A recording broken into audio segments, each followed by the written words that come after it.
Hey, what's up guys? Welcome back to another video and today ay mag-unbox tayo ng order ko sa Shopee.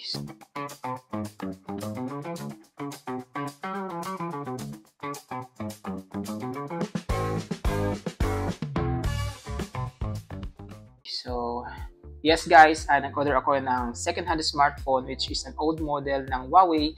Ito yung Huawei P10 with 128GB of internal storage. Super mura lang siya guys. Kaya kinuha ko na rin. Pero disclaimer lang agad-agad guys, hindi ko kayo encourage na bumili ng ganito. Sa akin lang naman is buy at your own risk na lang siguro kasi galing to sa store na walang masyadong reviews at saka nakita ko yung kanilang ratings medyo mababa at saka minsan may nakita ko ng bad comments and bad reviews doon. Kung bibili naman kayo, nasa inyo na yun. Tingnan natin yung sulit and tara, let's unbox.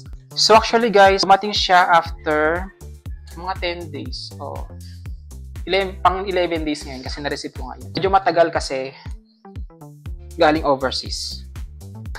Tingnan natin kung ano yung mga kasama niya sa loob.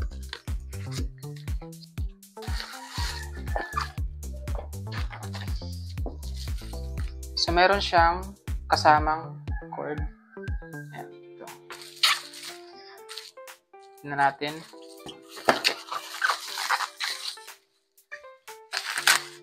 So, wala siyang kasamang charger. So, nag-expect pa naman ako, guys. Nag-expect ako ng may charger or ng case man lang. Actually, wala. Ito lang, phone lang at saka cord lang yung binigay ni sellers. Okay lang kasi mura lang naman siya. Nabili ko.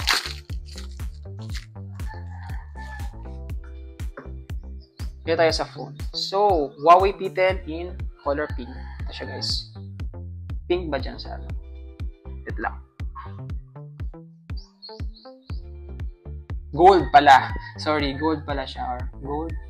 Yan. Pero again guys, hindi ko sinasabi na safe at 100% legit yung mga itong unit kasi minsan may chance na refurbish lalo na kapag hindi galing sa mga verified na shop like in Shopee.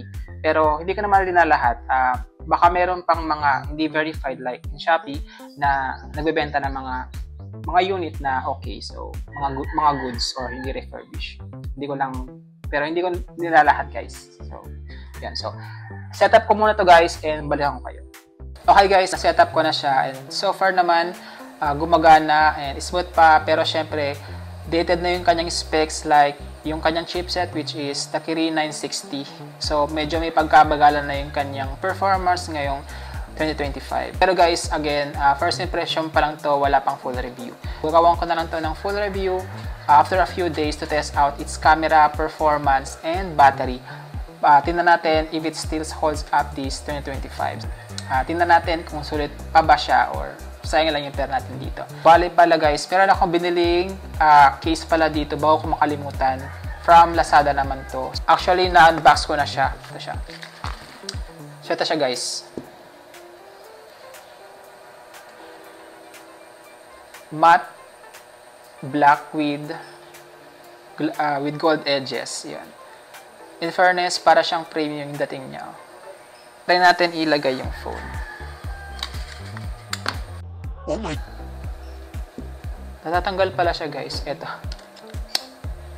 Try natin. Okay, so medyo mahirap siyang ilagay guys. So nalagay ko na yung case sa phone. So, medyo nahirapan ako doon, pero okay lang. For 121 pesos na bili ko dito sa Lazada. Sulit na siya. Diba? Ang ganda niya.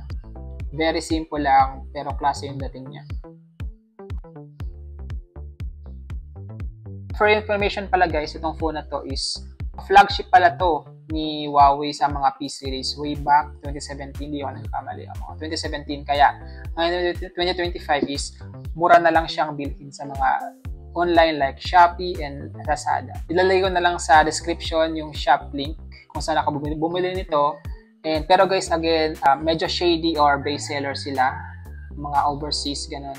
Minsan kasi, mga phone nila is mga China versions. Kung interesado talaga kayo bumili nito, make sure na lang mag-message muna tayo bago mag-order sa seller kasi para malinaw lahat. So, sa experience ko naman is, nagre-reply naman sila agad sa mga chat ko. Like, ang dami kong request, ang dami kong tanong about the unit. So, kaya mas okay na mag-chat muna tayo bago umorder para iwas problema. So, and guys, that is for today's unboxing and first impression on the Huawei P10. Again guys, that's it. And don't forget to like, comment, subscribe, contribute ng content. Kita-kits na lang on my next video.